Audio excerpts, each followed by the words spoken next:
এক গ্রামে থাকত এক মেয়ে, নাম টুকটুকি। সে খুব হাসি খুশি, কিন্তু একটু অলস ছিল।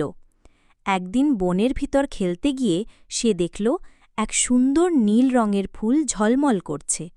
ফুলটা হঠাৎ কথা বলে উঠল, আমি জাদুর ফুল। যদি তুমি আমাকে পানি দাও আর যত্ন নাও, আমি তোমার সব স্বপ্ন পূরণ করব। প্রথম দিন টুকটুকি পানি দিল, ফুলটা হাসল। দ্বিতীয় দিন টুকটুকি অলস হয়ে ভুলে গেল পানি দিতে। ফুলটা একটু মলিন হয়ে গেল।